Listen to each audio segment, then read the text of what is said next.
Welcome to episode 24 of the Civil War Breakfast Club. I am your co-host, Mary, and I am joined, as always, by my awesome co-host and the best Civil War nerd that I know, Darren Weekes. Thank you so much. It feels like just yesterday you called me just Darren. Remember that? You just said you're just Darren. Not good, not bad. You're just Darren. But in any case, thank you, Mary. It's great to have it on.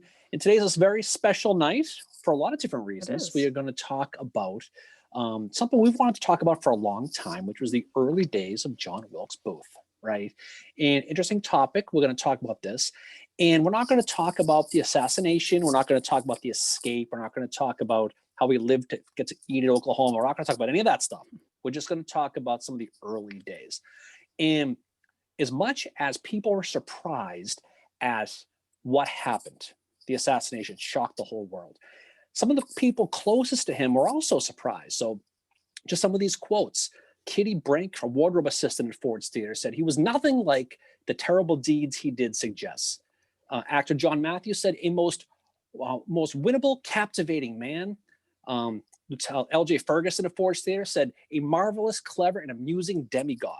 And they were stunned when this happened. So we figured to get to the bottom of what made John Wilkes Booth tick, we would bring in our friend Lisa Samia, who is a award-winning author, and she's someone who's done a lot of speeches on John Wilkes Booth. So we figured we want to talk about Booth. We got to bring Lisa in. So welcome, Lisa. It's a pleasure to have you with us tonight. Welcome to the Civil War Breakfast Club, Lisa. We're so happy to have you join us tonight to talk about something that is something Darren and I have been interested in for most of our lives, which is John Wilkes Booth, and obviously the assassination, but we are more than interested in just that, just because Booth is a figure who didn't just appear on April the 14th, 1865.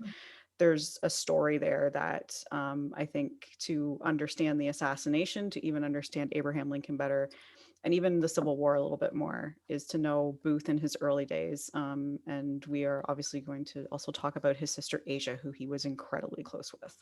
So welcome, Lisa, and we're so happy to have you here. I'm really looking forward to this tonight, and welcome everyone. I think one of the best ways that we can learn and understand, we'll try to understand John Wilkes Booth. I always think of him like an onion skin, like, the closer you try to, peel away, it's still more and more layers that we can't get to, because he was such a complicated figure. But one way that we do get to know him in his early years and up until the time his early adulthood, when he went off, to act, is through his older sister Asia. Asia was the Booth family chronicler. She was, writer, a poet, and she was incredibly close to her brother, John. She was about 2.5 years older than her brother. And she wrote a book, she wrote a memoir, but it was a secret memoir of her brother, John. It's called The Unlocked Book.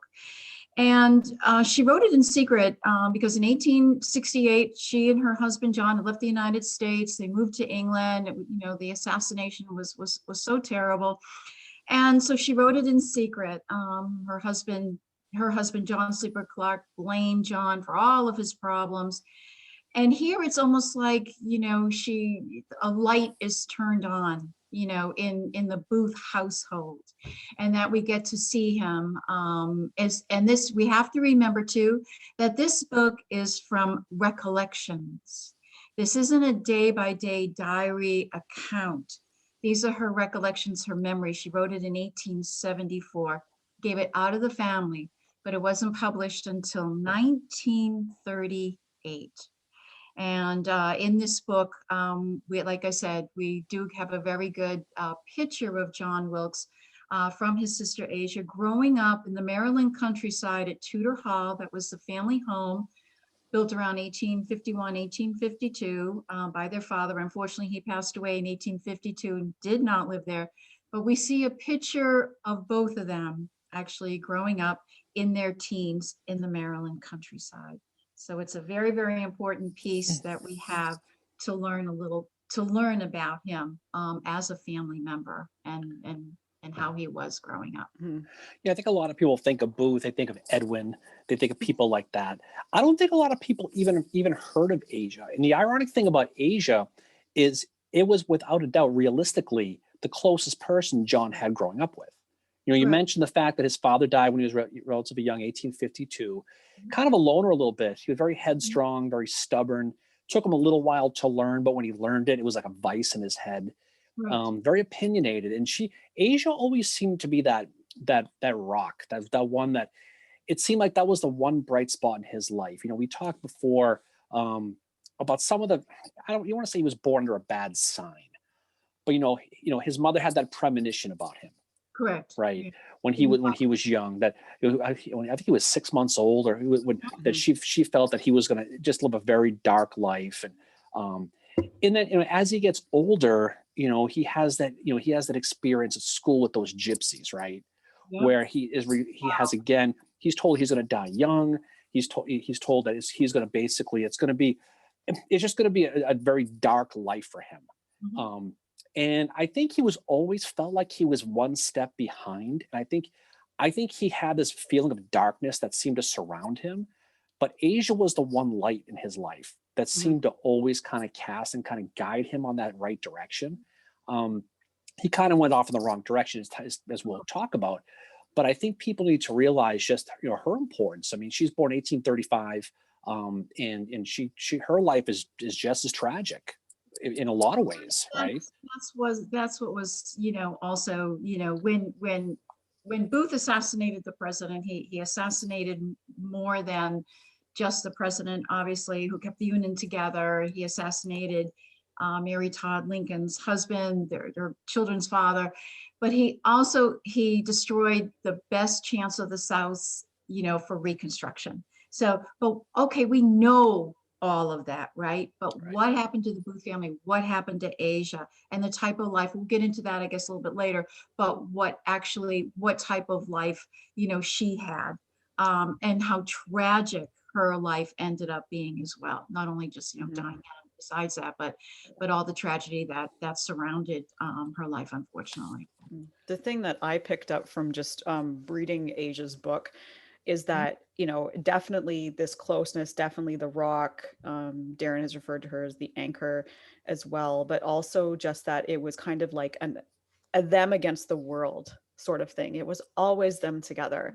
Rosalie she gets mentioned occasionally, but you can tell that Rosalie and Asia did not have a very close relationship at all. That's just the impression that I What got. that was. Yeah, I didn't mean to apologize if I interrupted, but I'm not sure why that was. I think that I think Asia had a strong personality, and I think one thing I did read about Rosalie was that she at one time had a suitor that the father did not approve of, and once that happened, she never attempted another romantic venture. She seems like she probably fell into the quietness of life, and she was very devoted to her mother. That was kind of her role in the family. So you're right. I didn't get that sense of closeness with the two girls. No, I sense it was probably the typical sibling relationship where they might have bickered a little bit, whereas John and Asia were definitely very, very close siblings. As the book progresses, they're the ones that really tough winter they had.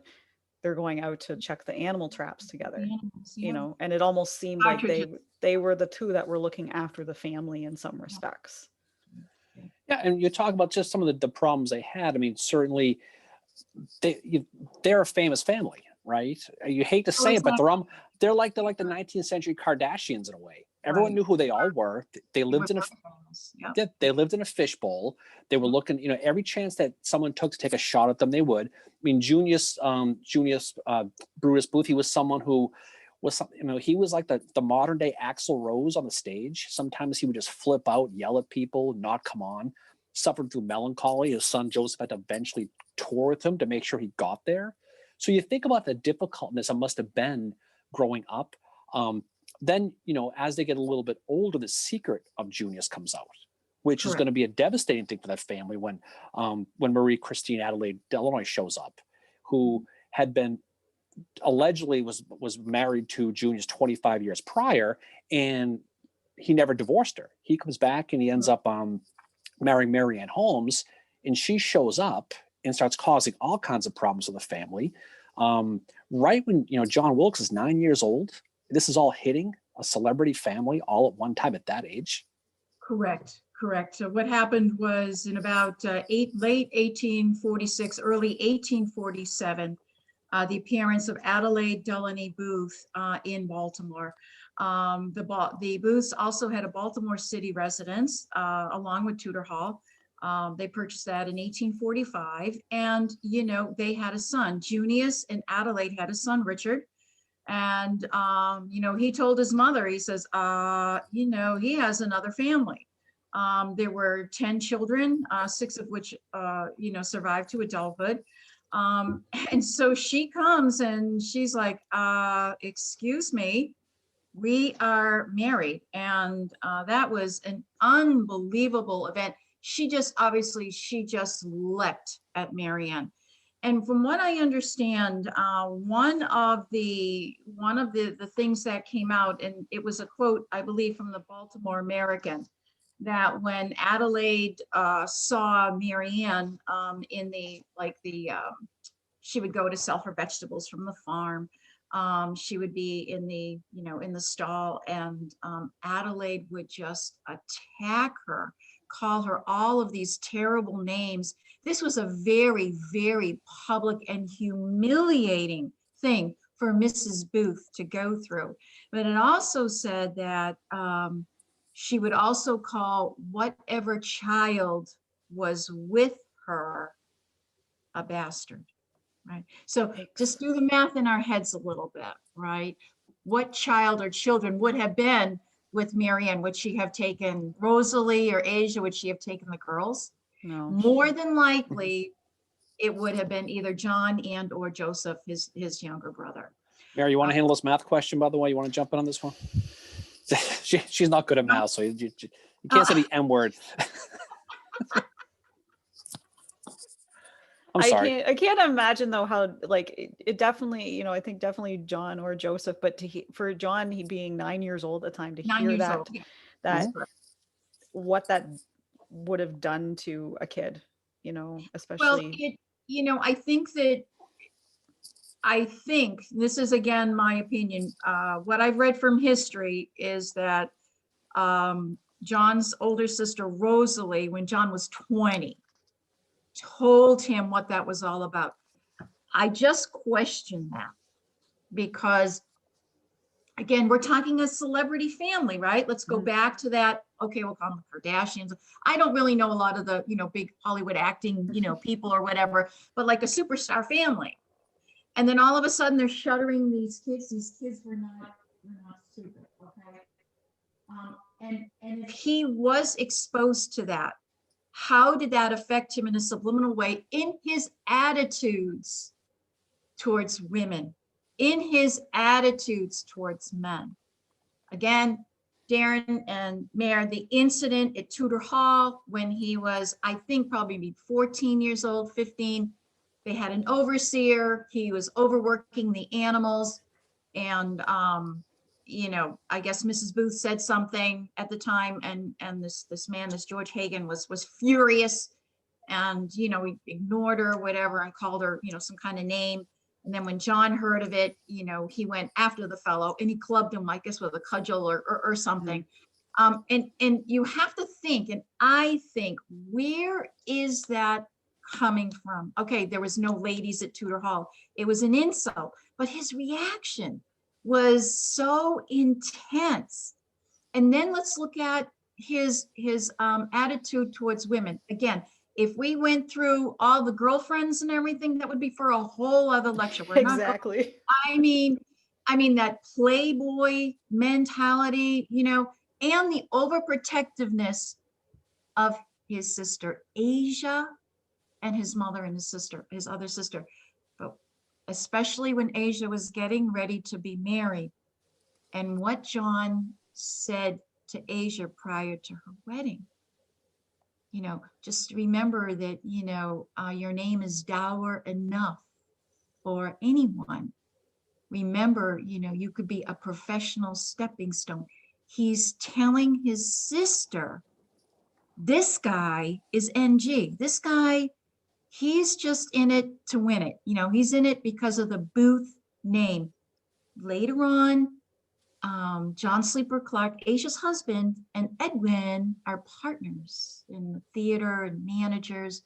So it did pay off to marry a Booth now, didn't it? Mhm. Right? Didn't it? Yeah, I think he had that whole "no one's good enough to marry my sister" thing. I There was agree. that too. I think the I whole, agree. the whole thing that ran into his mud with Marianne and with Adelaide at the market there.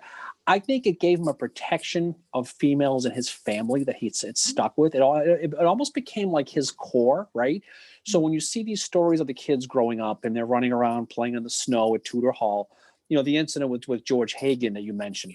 He's this plowshare guy, and he's yelling at the slaves and causing all these problems. And John grabs Dr. Feelgood and has over there and puts it upside his head. Yeah. And but he does that because he insulted the women, right? Right. And so it's to what you said a minute ago. He goes, you better come apologize to the ladies at the house. And he goes, there are no ladies at that house, and that's what set John off. And then whack, right? Yep. So Yep. I think all the things that happened with him growing up, I think he had his mother. I mean, he was clearly a mother's boy. He didn't want to go fight in the war, right? He was a favorite. Yep, absolutely. And so between Marianne and Asia, they were the two, I think, the two things in his life that proved that all the prophecies that he felt about himself, that he had this goodness in his life in them too. And he was going to protect them any way he possibly could. And that was the one constant all the way through. All the way through his life, and right up to the very end for him. And so, you mentioned before with the girlfriends and things like that, but it all went. I mean, when he's writing that Valentine's Day to Lucy Hale, right, and he's up all night long struggling to write, and that's February 14th, 1865. Right, just a couple months before, and he's sitting with Asia trying to write these words out, and he's nervous and he's trying to write the words. It seems that whenever he needed someone to go to, it was Asia. He didn't always say why he needed her help, but the fact that she was there always seemed to be a strength to him and gave him strength. So I think when he was at that point, obviously he was going down a very dark road mentally. There's no doubt. Right. What was going on in the war, what was going on in his own mind. He was drinking, he was hitting life pretty good as a celebrity, but I think he always fell back to them, especially Asia, is like is something to grab onto when he was sinking, that he could that would be his constant. Mhm. Well, we do know that when Asia married John Sleeper Clark in April of 1859, John came up from Richmond, because from 1858 to 1860, remember, he was in Richmond at the Richmond Theater. He was, stock player actor, and he traveled up. And, after they made their home in Philadelphia, John would stop there. I mean, he would visit her when his travels allowed. He would stop at her home. He was welcome there. And I think that because we also have to remember, after John left Tudor Hall, it must have been sometime in early 1857, because 1857, his future brother-in-law, John Sleeper Clark, got him his first gig at the Arch Street Theater in Philadelphia. So after he left Tudor Hall, he had no home. He would visit Sister Asia. He would see Edwin and Mary Devlin his wife, when they lived in Dorchester, Massachusetts for a short time, and then when they moved to New York. I mean, but think about it, they really had no home. So she was an anchor. Definitely. She was very important, I think, in his life as a support. But all of these things that he had going for him still, he still went down that terrible path. He still made the decision to go down that path. Yeah, I think reputation was big for John. Like you mentioned before, he was always he was always living in the shadow of Edwin, his older brother, who was more famous, living up to the father, whatever daddy issues he had from the father. There's always that. But it seemed like he always felt he was being looked down upon for being the other Booth, right? But I think he spilled a little of that on a John Sleeper Clark as well, because Booth, he's doing King Richard, he's doing Pescara, he's doing all these Shakespearean roles, and then he sees this guy marrying his sister, who really was the Jim Carrey of his day. Hmm. He was a He's a comedian. local He wasn't a comedian. Shakespearean guy. So Like a I think that clown. Yeah. right. I think he was able to project a little bit of what he felt about Edwin onto John Sleeper. I think that was a big Yeah. part of why he didn't like him. I think that was a huge thing. And I think Asia in her book, she remarks about when they performed Julius Caesar together, how Edwin was intimidated or seemed Yeah. intimidated by John, you know? It's really amazing when Yeah. Edwin was, and a little bit about the acting. I mean, I know there's been, some authors who state that, John hated Edwin. I'm sure, and like we're discussing right now, there are levels of sibling rivalry, just like with we just talked about, Asia and Rosalie. It's like, I don't think that's happening. But when Edwin got married in 1860, John was the only Booth at the wedding, and he turned and he hugged his brother and he kissed him. When Mary Devlin, unfortunately, Booth, when she died, I believe in was it February of 1863, in Dorchester, Massachusetts, John came up to be with his brother. Now, again, I know there's different levels.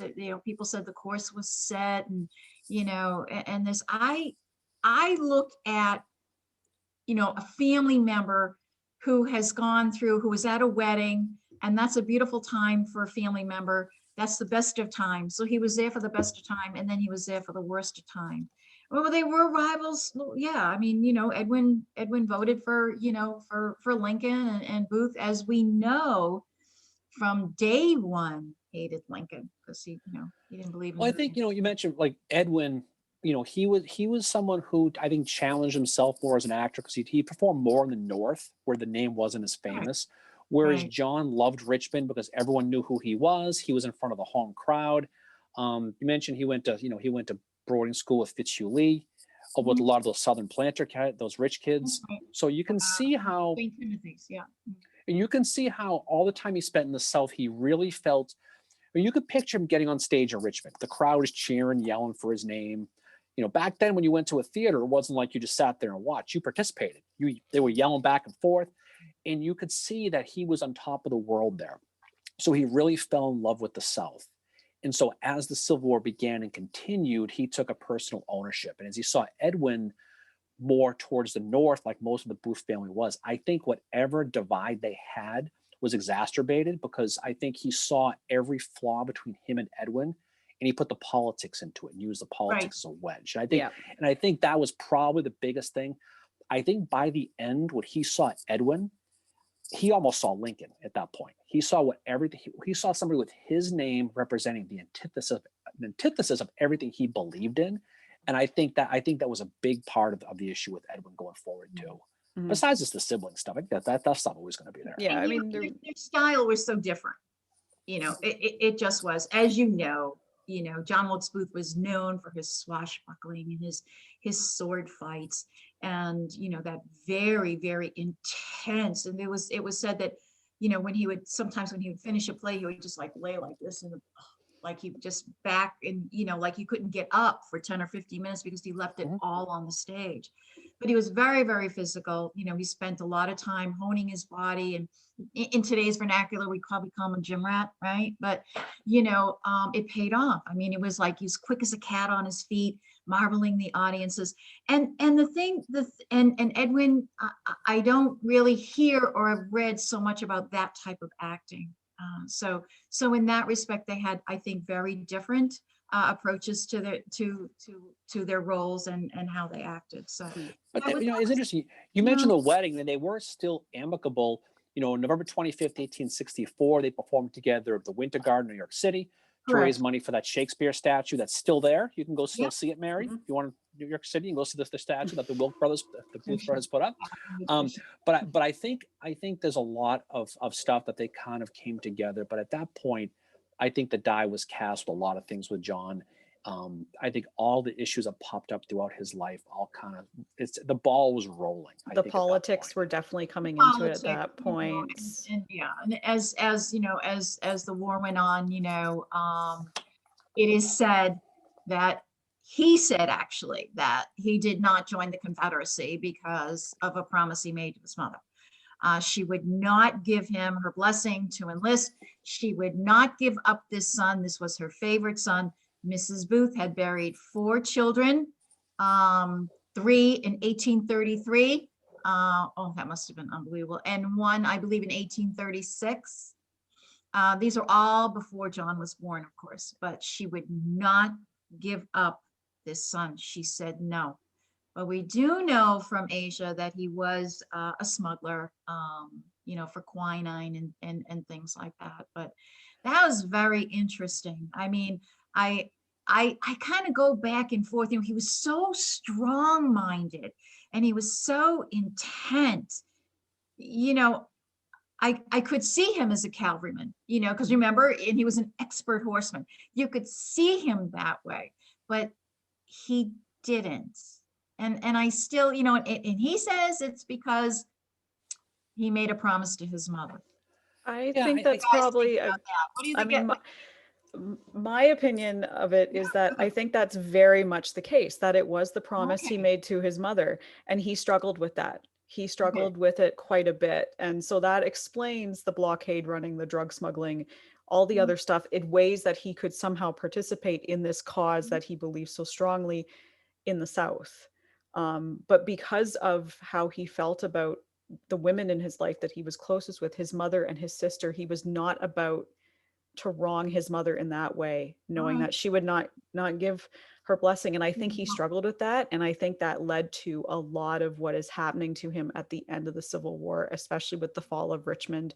Just that one, like there's that one speech that Asia has in the book where he's going on about, Lincoln and the South and all that. And just to see how passionate he was about that, I can't, it must have been hard for him. I don't think he was like, people have labeled him as a coward for not enlisting, but I think it was just that might have been his mother, Well, Take it right to the line and back called off, himself a coward, right? He called himself a coward. That's Mhm. documented for not Yeah. enlisting. He called himself a coward. Yet Yeah. when you look at the whole big picture, further this, the pebble in the water, when you further this, Mhm. what more, how much worse of a cowardly act than to shoot a man, an unarmed man, in the back of the head? That Yeah. just shows you, I think, how really truly misguided. We thought Lincoln was a tyrant, but yeah, that's just Well, not. I mean, you can see, he's in Richmond. He's feels like he's the son of the South, and Yeah. he sees Abraham Lincoln in his mind, which is what a lot of the people in the South thought at the time, that he was becoming some sort of king, some sort of tyrant, Tyrant, and dictator. right? Yeah. And so he Suspended saw habeas him, corpus. I mean, yeah, somebody who was, I mean, and come on. and one thing, John Wilkes Booth was a really big fan of George Washington. Mhm. And so he was like, no way can this guy take a 3rd term when George Washington didn't. And Asia talks about in her diary. So in his mind, he was being patriotic, defending the Constitution. This is way before I'm saying this is during 1864 when everything was kind of going. But what's interesting about this though, you mentioned before, he said he was making $20,000 a year, which is big money. It's like Mary money, It's like unbelievable. I'd like to know, can anyone convert that in today's money? Mayor? Oh God. Yeah. Yeah, you don't want her, trust me. $1 billion. She'll say it's $7.28. But you know what though? Sorry, just when No, it's okay. It's fine. Wow, you caught right on. She figured you out pretty quick. But you know what though?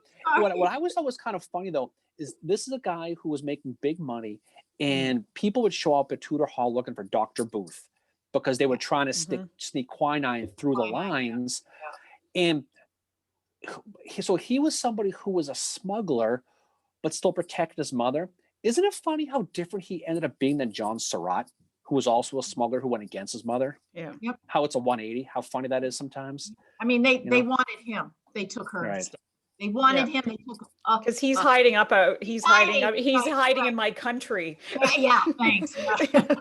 Speaking of Mary Surratt, though, Yeah. I got to represent right here. So, Yeah. like my coffee mug.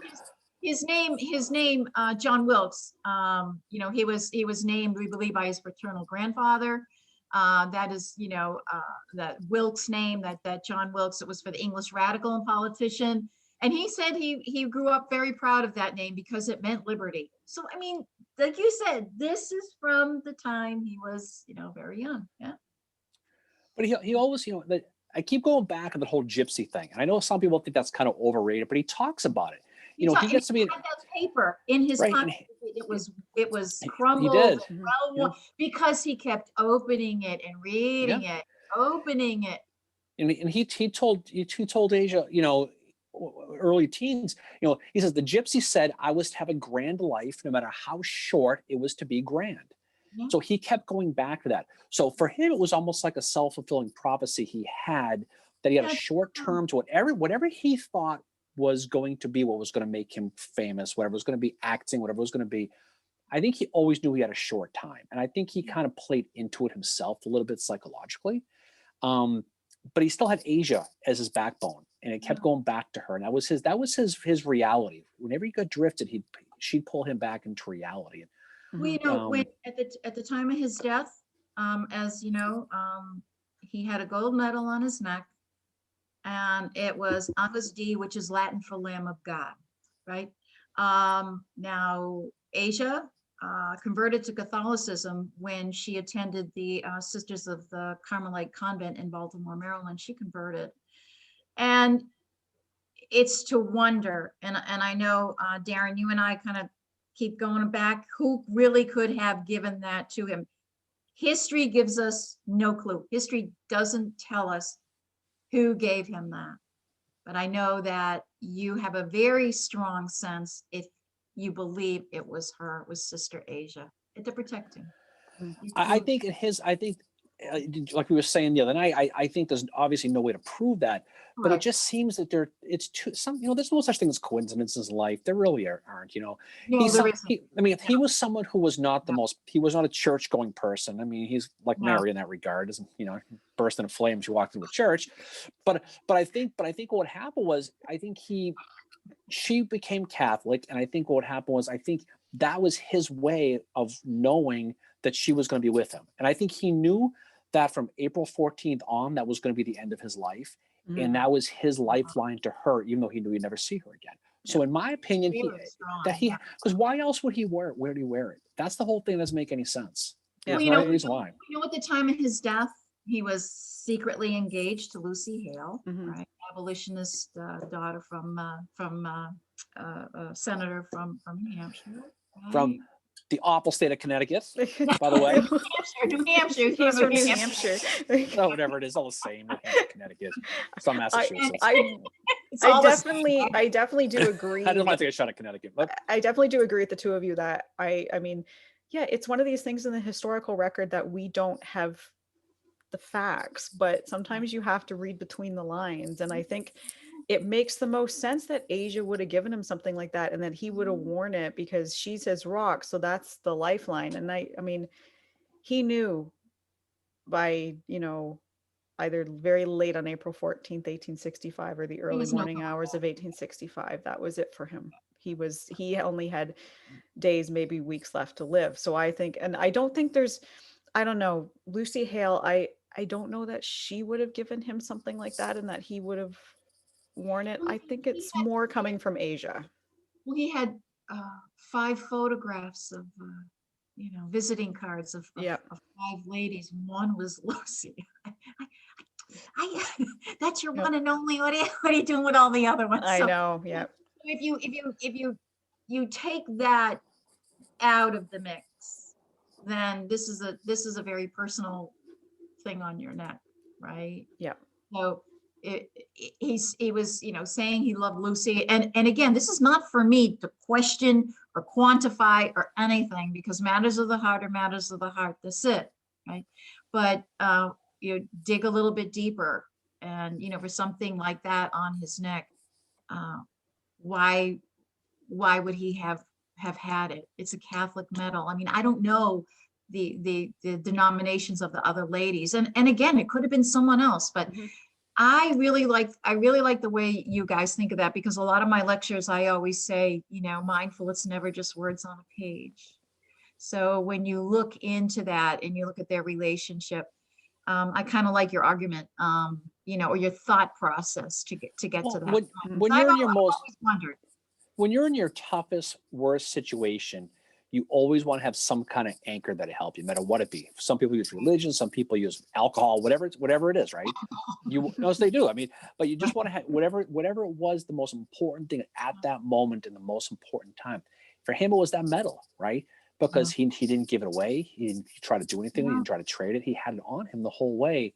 So whatever that Lamb of God thing was, like we said before, there's, you know, he told her he was going to be a Christian and Catholic and all that. But, you know, I think at the end of the day, he wore that for her. And again, there's you know what? No one will ever know one way or the other, but it just seems like it would make sense. Yeah, no, it does make sense. And it does, you know what, we're not wrong. We're not wrong in our opinion. We're not wrong, we're not right. It's just, you know, if you read between the lines, it kind of gravitates, you know, to that, knowing their closeness. And something I want to share with you you both tonight, speaking of Asia and John and you know, the Carmelite sisters. And I'd like to share this, you know, with your audience. I was doing some research for another lecture I just did over the weekend. And I wanted to find the dates that Asia was actually at the convent, at the Carmelite convent in Baltimore. And again, it's just nice to have points of reference, right? As you're going on your timeline, right? And so I looked it up, the Sisters of Carmelite.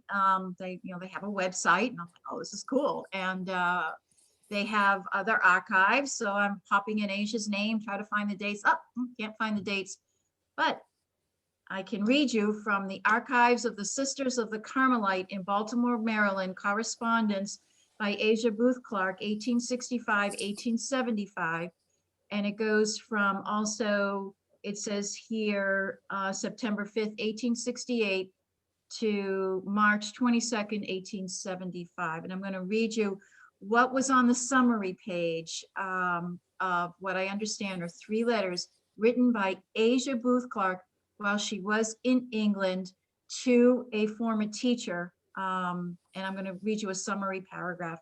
Former student of Mother Teresa Sewell, Asia writes 3 letters about her life in both England and the continent. She compares religious environment of both. English are a cold, bigoted people and so intolerant of Catholics and so bitter about Catholics and rituals that France is a welcome change and like a different world where processions and devotions are frequent and sustaining of faith. Then she goes on to narrate a story of her daughter's exercise of the love of the poor, creating a doll lottery of their own toys. Now, I was looking at that and I really was like, oh, okay. I did take this information to a Booth historian, and I was told this is an original discovery. Wow. Amazing. This is why history is so cool. Unbelievable. So you find this stuff when you dig around, right? And just, you know, and I was like, just like that, I had no words. So someone likes to talk about this stuff, I had no words. And so what I did was I contacted the archivist at the convent, and I did put in a formal request respectfully for copies and or procedures and how to actually get a copy of this. And we don't know what it is. It looks like from that little bit of summary, it looks like she's talking about, you know, the people. We know she was very unhappy in England, right? We know that. Her marriage had soured, and you know, her husband wasn't faithful. It's a whole bunch of unpleasant things. So she was corresponding with a former teacher. And we think about that in our own lives, you know, as a teacher or, you know, a mentor who's always kind of guiding us on our path. And if we're feeling bad or we're in trouble, where do we go? Yeah, we have family and friends and whatever, but we have a tendency to go that direction too. So I was very excited to share that with you. Certainly, you know, it's COVID, obviously, so we need to, you know, understand there may not be an avenue right now to extract this information. So we need to be patient. And of course, I'm like, get me that now, but you know, we can't do that. I know. Yeah, I know what you mean. Yeah, when you have something like that, you want it. Oh my God. Okay. Right you know, away. It's 140 years. I guess I can wait another month or 2, you know. But that's really awesome. That's the amazing thing too, though, is it's just what else is out there. The real shame of the whole thing was after the assassination, the government was taking anything that he had filled out, had signed, anything he'd done, and just destroyed it. And so there's so much history that is just gone. And it makes you wonder that they burned everything, you know, and people burned anything they had of him. Like, let's remember, it wasn't in your best interest to have anything of John Wilkes Booth in your possession at that time. With, the government was just coming in and, scooping up people and throwing them in Yeah. jail, and the heck with you. At least right? they're never going to get my bobblehead. I'll tell you that right. I love that ball. They're not getting this. But the reality is, though, is all kinds of history is just lost, and that's Yeah. the shame of it. And you wonder how many of these little gaps that we're talking about, filling in these gaps between, like we mentioned, the whole thing with the Agnes Day necklace. Mhm. How many things are just gone to history that could really tell a lot more stories about these people? Now, we mentioned after the assassination, all the hell the Booth family went through.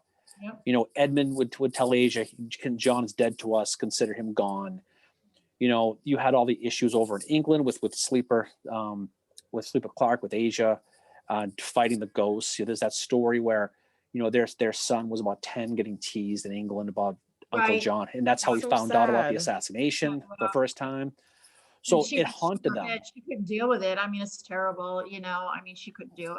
Well, I And think I she saw him crumbling before her eyes, like her Yeah. brother, like slowly starting to disintegrate into this darkness. And I think she had always been able to pull him out of that before, if that ever happened. But this was one time when she couldn't. Mm-hmm. Yeah, he was just it, and it's like Darren. It's like you said earlier. It's like he was born for this destiny. Mhm. That the messages of the gypsy, the message the mother saw in the flames with the word country when he was just 6 months old. All of these things were just, propelling him towards this ignoble end. I mean, I really kind of like the way you frame that. And I'd like to get into just a little bit, if I may, a little bit of Asia's life after the assassination. I do have a few Yep. paragraphs here I'd like to share with you. What happened was, after Asia left the United States in 1868 with her husband John and her children. Remember, she wrote 3 books. One was in 1866, right after the assassination. It's called Booth Memorials, Passages, Incidents, and Anecdotes in the Life of Junius Brutus Booth. And in the second paragraph of the introduction, she says, "Calamity without precedent has fallen on our country. We of all families secure in domestic love and retirement are stricken desolate. The name we would have enwreathed in laurels is dishonored by a son, his well-beloved, his bright boy, Absalom."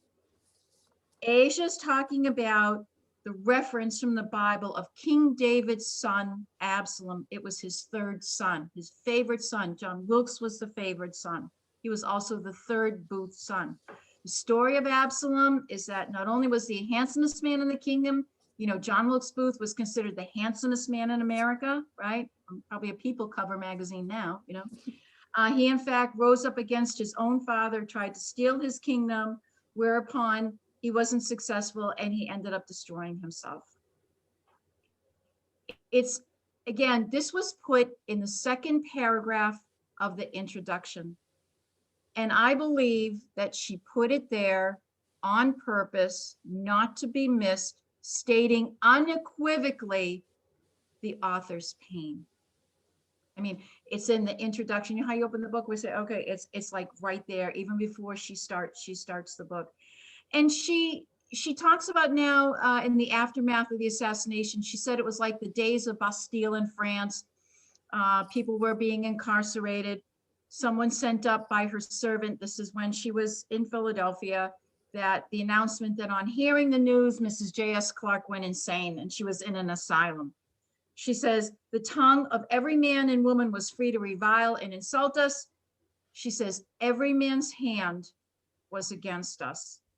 From the diary of John Wilkes Booth, an excerpt from one of the 12 days he was on the run, April 21st, 1865, he says, after being hunted like a dog through swamps, woods, and last night being chased by gunboats, till I was forced to return wet, cold, and starving, with every man's hand against me, I am here in despair.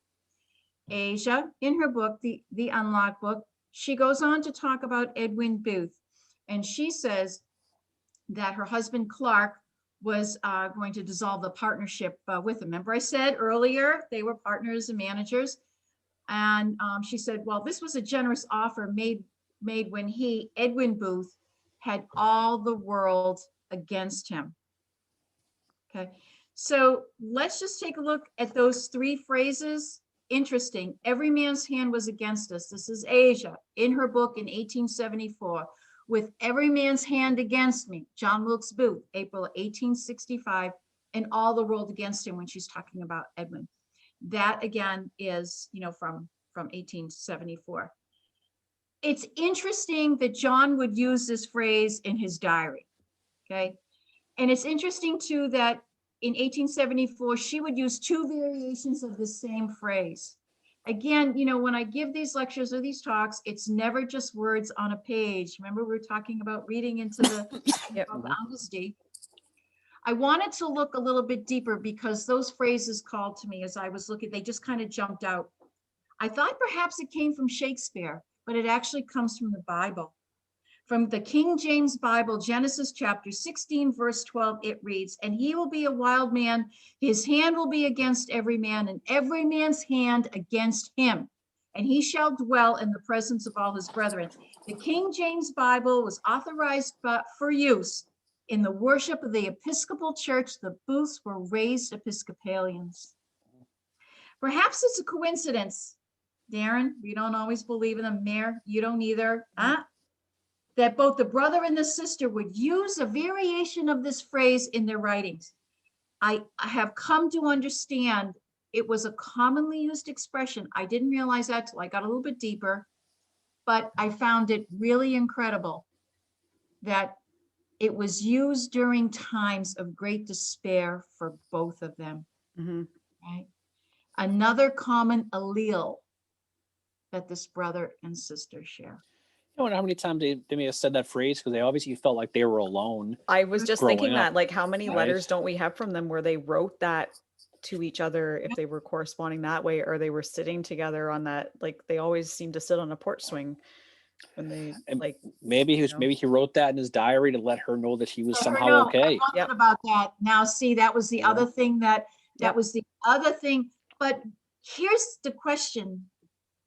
It was written in 1865. She left the United States in 1868. Did she see his diary?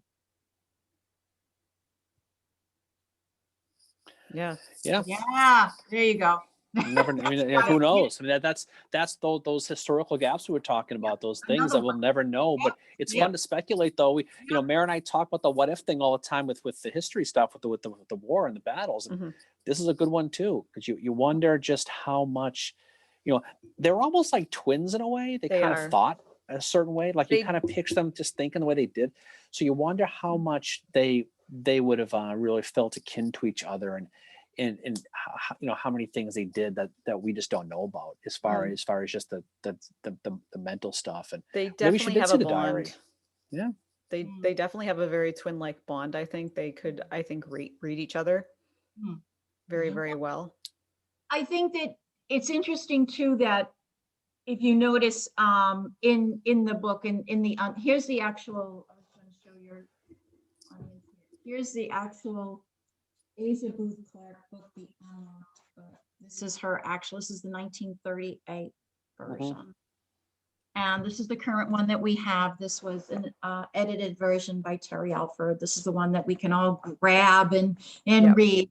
And I highly recommend if you really want to know, you really want to, understand or try to understand. But in it, in both versions, of course, she ends her memoir of her brother John with a line from Shakespeare. She says, "So runs the world away." So runs the world away. It's from Hamlet. It's Act 3, Scene 2. The full line is, "For some must watch while some must sleep. So runs the world away." And it gave me pause as to try to decipher what Asia was trying to tell us about her brother John here, right? Of all the lines in Shakespeare's, all the plays he performed, she chooses to end her memoir, the secret memoir of her brother John, with this line. What is she trying to tell us? Mindful, again, it is never just words on a page. This is how I read it. it's not so much that John Wilkes Booth, we know, performed in so many Shakespearean tragedies, right? And successfully, is that I believe Sister Asia is telling us here that in the end, not only did John create the greatest of all American tragedies, he in fact became an American tragedy himself. So in the end, he Yep. he lived his prophecy. Yep, he did. He did, right? That's, I mean, that's what I think that you know, is saying here. Yeah, Yeah. but So she's taking it from history, Hamlet, who yeah, had his own yeah. downfall. Right, right. his history will show Booth, and by no means is anybody here going to glorify what he did, but history No. shows Booth as the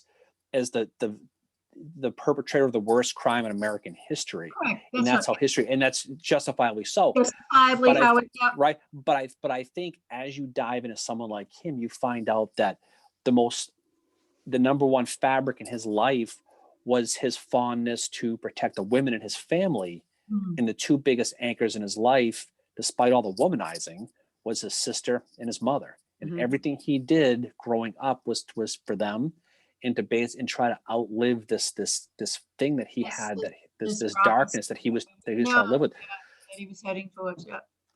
You know, she died in 1888 in England, and her last wish was to be buried in the Booth plot at Baltimore, Maryland, at Greenmount Cemetery. Now, John is buried there as well. He's buried with those three little children that died at Tudor Hall in 1833. And there's no marker for his grave. And the interesting thing is, if you've been to Greenmount, you will see that Asia's gravestone says Mrs. J.S. Clark, and there's an obelisk. Here's her grave. Then there's an obelisk that Edwin Booth had put in honor of his father, has all the Booth children's name on it. And exactly across from that is John. So they are as close as they can be in death as maybe they were. I don't know. They're together now. Yeah. You know, in oblivion. And it's just, when you go there, you can actually feel this palpable sadness. I mean, even it's a very beautiful cemetery. It's really old. Her friend Jean Anderson is buried near there. Her lifelong friend Jean Anderson. But you see there are many Booth graves. The only ones who aren't buried there is Brother Edwin, who's buried at Mount Auburn Cemetery in Cambridge, Massachusetts, with his wife Mary, and his older brother Junius, who I believe is buried, I want to say Manchester by the Sea, New Yep. Hampshire, yeah. Okay, Yeah. Massachusetts. Okay. Massachusetts, yeah. So those two aren't, and even John's paternal grandfather, who we believe may have named him John Wilkes, is buried there. So you see all the family graves, mother, father, sister Rosalie, you know, that Joseph Booth eventually became a doctor, his second wife Cora, their little boy, and then there's just a big green patch, this empty mound. And the statement is profound. Mhm.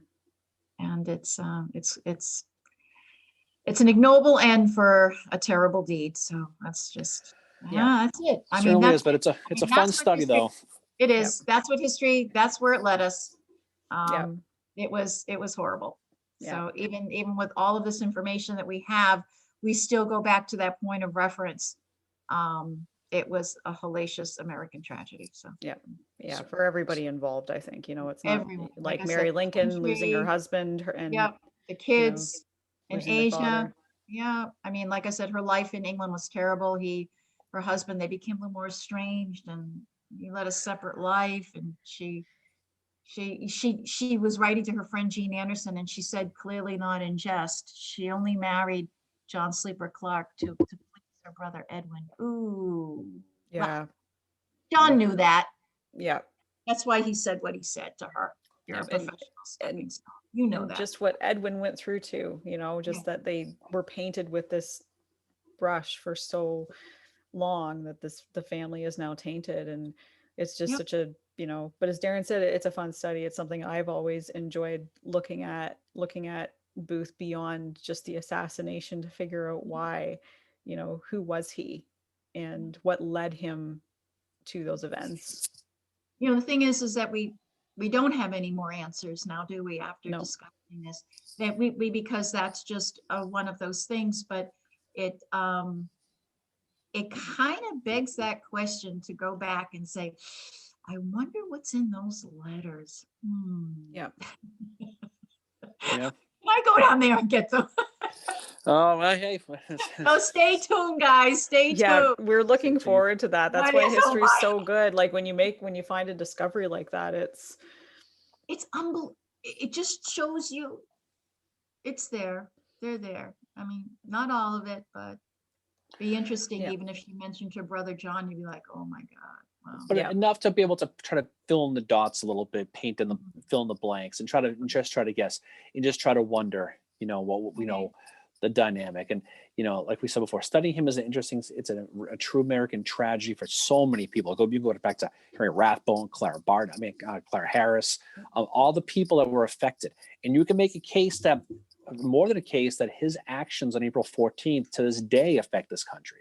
It Yes. certainly affected, the way the South, after the Civil War ended, Correct. Reconstruction certainly. Yeah, because remember, Lincoln was like, come back, and everything was reconciled, and he was so ready, to move forward with that promise. And he thought he was going to be a hero, obviously, and wow, that was so misguided, and was shocked, I think, when he read those papers, brought by was it Thomas Harbin, brought him those papers. The Pine Thicket.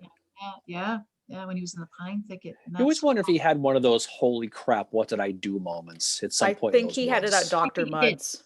I think he had it at Dr. You think Mudd's. he had it, Dr. Mudd's? I think it he was had when Dr. he Mudd's. wrote "With Every Man's Hand Against Me." I think that was a flag for, like you said, a way. Maybe if his sister saw that, that was maybe a message to her. That's very good. I really, really like that. Yeah, I think it started at Dr. Mudd's. I think he was, getting Really? ready in the morning and looking at himself in the mirror when he was shaving, and kind of like, I might have felt like made. the only guy on the planet. He probably felt like at that very time the only guy in the world. Yeah. And he maybe did some soul searching, like whatever hateful buzz he was on. Did he wake up and say, "What did I do? What did I do?" I think that's where it started, and then in the Pine Thicket, it came to even more as he's reading not what he expected to read, and it's hitting him more and more as the days pass. Yeah. But he was still trying to get away. Interesting. He was, yep. Still trying to. Well, the fight or flight. I mean, he wasn't a fighter. Well, what choice did you have, right? Yeah. I mean, you had to know. I mean, he's in that barn and ends up being irons for me. I'm like, wow. Just theatrical to the end. Yep. He's found by a Canadian. Yeah. I had to get that in. Edward Doherty is a Canadian. So. One more stain on the old banner. Leading the 16th New York. All right, one for you guys. Definitely. So, Lisa, you got some stuff going on. We'll talk a little about what you got going on here for you. Mary and I are signed up for your class. We're going to be taking here pretty soon. So, why don't you tell us a little about that? What you got going on? That's going to be based. It's an adult enrichment class through the Farmington Valley Adult Education. This is going to be based on my poetry and essay book. It's called The Nameless and the Faceless of the Civil War. Thanks, Mayor. Yeah. I don't have one, so I'll pretend to have one. Well, you'll get it when, I know. in a couple of weeks I'll send. But anyway, it's a collection of 28 poems and 20 essays on the Civil War. And what it is we're going to have a discussion of so many poems a night. And the premise of this book is that we know that not everyone who experienced the Civil War made it into the history books. There's poems, and it was inspired by, actually it was Michael Dougherty's book, Civil War Diary, when he was a prisoner of war. And he was from the 13th Pennsylvania Cavalry. And after I was reading so many of his entries about being in, Belle Island and Richmond Prison, and then when he got to Andersonville, oh my God, we all know that was a hellacious death camp. But it was only after I was reading, he was saying, 50 men died today, 100 men died today. And I'm like, well, who are they? And then that's when the thought came that, what about all of the other unknowns, not just the unknown soldiers, but the unknown civilians and things like that. And it just kept after me and kept after me. And then the creation came that I'm giving a voice to the unknowns. I still can't give them a name or a face, but I can give them a voice to tell them of their story. So each poem will reference a Civil War event, and we'll go over that through the rhyme and narrative of poetry. That's coming up in February. And in April, I have a new book coming out, The Nameless and Faceless Women of the Civil War. It's the same premise, and portions of that book won me Artist in Residence through the National Parks Arts Foundation, National Park Service, Gettysburg for poetry for 2020 in September. Unfortunately, COVID didn't make that happen. So I'm hoping, it was postponed, not canceled. I'm hoping to get back on the schedule for sometime this year. I just want to share that I've also lectured at the Civil War Roundtable Congress. I've had a lecture on John Wilkes Booth Sold Out, as well as placed #1 on YouTube for my lecture for all Civil War Roundtable Congress. That was very exciting. I've also lectured at Blenheim, the Civil War Interpretive Center, the Edgar Allan Poe Museum in Richmond, quite a few other things. I've written 2 fictional novels on John Wilkes Booth. My name is John Singer. My name is Mrs. John Singer. And the interesting thing about those 2 books, there might be a third coming trilogy, is that the reason that I wrote them was because in 2012, I read this book, and it was Asia's Words. I do have that one. Yep. Me too. It was Asia's words about her brother John that made me want to bring the brother and sister together. Mhm. She would forgive him and he would be repentant. And I created that in both My Name is John Singer and My Name is Mrs. John Singer. So it was because of her that I wrote about that I came to him. Very cool. Wow. Yeah. So, let's go 2021. I know. Yeah, no, I'm I just, come on, let's go. I know that this was all very, very fascinating. Thank you so much for this. The one thing that we do need to do before we close off for tonight, though, is we usually do this at the beginning, but we're going to do it at the end. And it's what we were all drinking tonight. It's our little tradition on Civil War Breakfast Club. Oh, you want me to tell you? Yes. Oh, okay. Shot of Iced tea, like nice. I think it's Fit and Lean or something. Nothing wrong with that. That's me trying. No, it's our tradition on here. Darren, your turn. Well, since we're talking about John Wilkes Booth, I'm drinking a beer called the Escape Plan, obviously. And I'm drinking it out of my Mary Surratt coffee mug. So gotta stay in theme. Well, Mary's. mine was Life in the Clouds by Collective Arts Brewing, and I chose this one because they feature a different artist all the time on their cans. Cool. So this one had a full moon on it, which the moon is quite significant for this podcast because we love the 11th core, and the symbol for that is the crescent moon. But this is a full moon, and that was what John Wilkes Booth would have seen when he was escaping from Washington. Yeah, that's right. Yep, he said to the guard, I thought I would ride home by the light of the full moon. And I saw that beer in my fridge and I was like, we're not going to talk about that part of it tonight, but I wanted to mention that. And then I'm drinking it out of my William Tecumseh Sherman mug because I don't have any mugs. Shockingly, I have a gigantic Civil War mug collection. I don't have any in reference to John Wilkes Booth or the assassination or anything like that. I chose William Tecumseh Sherman tonight because it was on this day in 1861 that Louisiana seceded, and Sherman was the superintendent at what would eventually become Louisiana State University. Oh, that's so cool.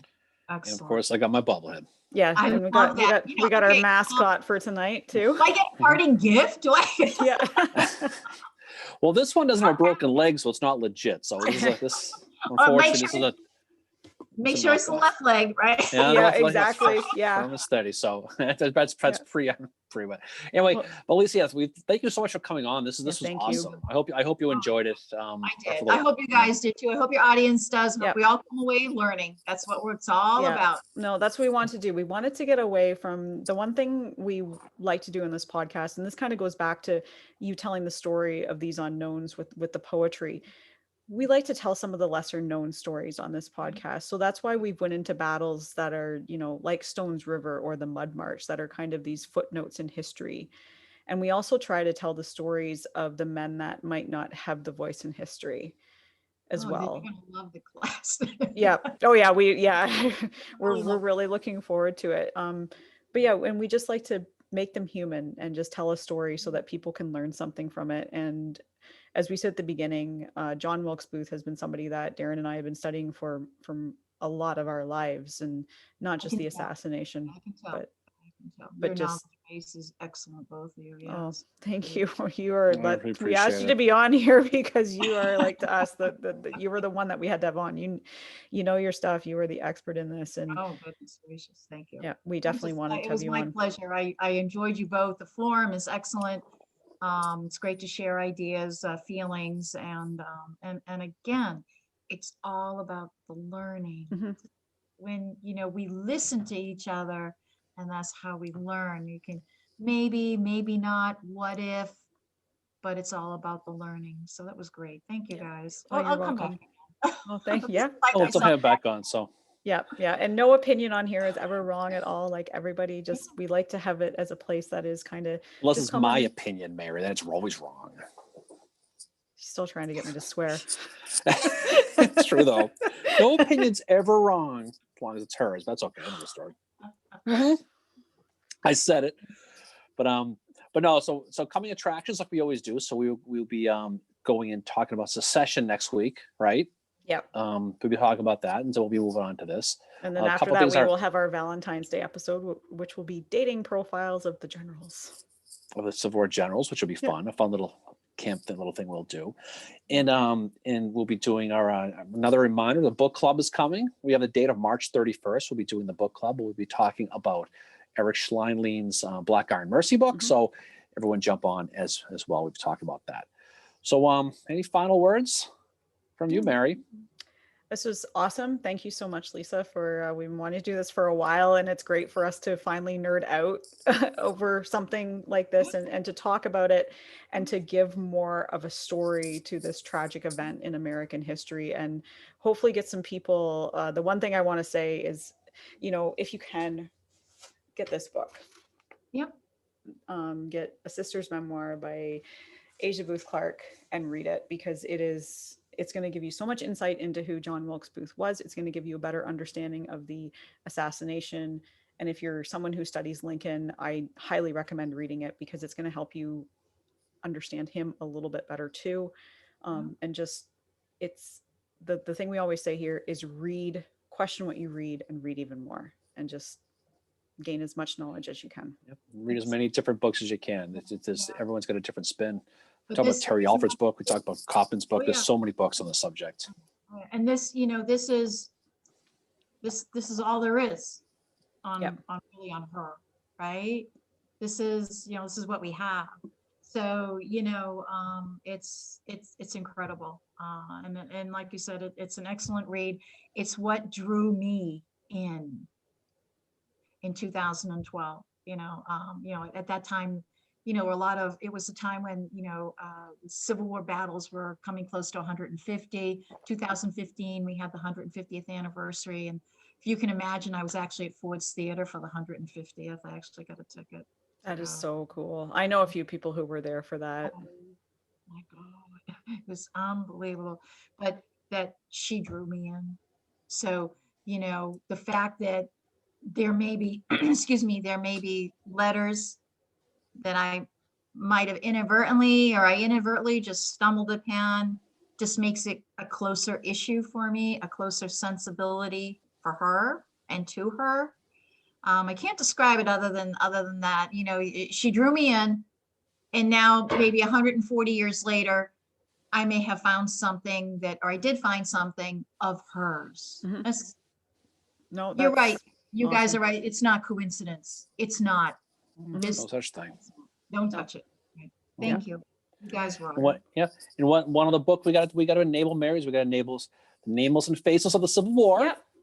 by the great Lisa Samio. Yeah, That's and to enable that book. I've So, actually like cheated a little and read some of the stuff in it before doing the course. So, so but definitely, yeah, definitely. Ask if you like it, because I'll be like, oh my God. Yeah, no, I love it actually. Love it. But but yeah, Yeah. definitely. but check it out. Check It's it on out because Amazon and Barnes and Noble, and it's everywhere. And On if my you're website. Canadian like me, it is available at Indigo, which is our Canadian version of Barnes and Noble.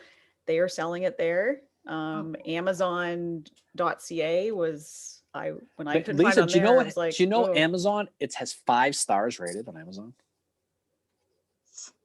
Not 4.8, 4.5. yep. You got a perfect score. Yeah. I will You're like rate the- and I will review it on Indigo. So the Oh, Canadian, cool. yeah. I That's got so my good fist stuff. up, Thank you guys. You rock. You're awesome. I'll Thank definitely you. check it out. So, For the all love right, of well, I this- guess. I guess we'll For the finish love up here, but anyway, yeah, definitely check it out. Check it out. So Lisa's book is the New England Patriots of the book. So Yeah. almost perfect, but close enough. Yeah, So well. maybe next year again. So we are looking forward to your course and doing that. We'll have a lot of fun. Oh, yeah. Sweet. Yeah. Thank you again for joining us tonight. Thank you. Darren, do you have any parting thoughts? Nope, just that was a great time to talk about this. Yeah. It's a subject that sometimes people have a tough time talking about, but I think it's all about personifying and talking about these people as people, looking beyond the headlines and just trying to find out what makes people tick. And he's someone who certainly draws a lot of emotions out of people when you really go into it, just trying to find out the genesis of the whole thing. And it's an interesting study. And to your point, Lisa, it's a real American tragedy, and it's that's still being felt today. But like anything else, you can't hide from history. The darkest parts of history shine the most light on history. And so you have to really study this stuff to really appreciate it, to learn the whole thing. So, hope everybody liked it. I know we did. So I know it's great to have Lisa on as well. Yep. So Lisa, thank you again for joining us. And so everybody, thank you for listening. And we will be doing our usual Facebook Live at 10 a.m. if y'all are listening to this. And as Darren said, we've got a few different episodes coming down the pike for you guys. So on behalf of Darren and our guest, Lisa, everybody have an awesome Saturday, and we will see y'all again soon. Bye. On the other side. Peace out. Bye. Bye. Peace out.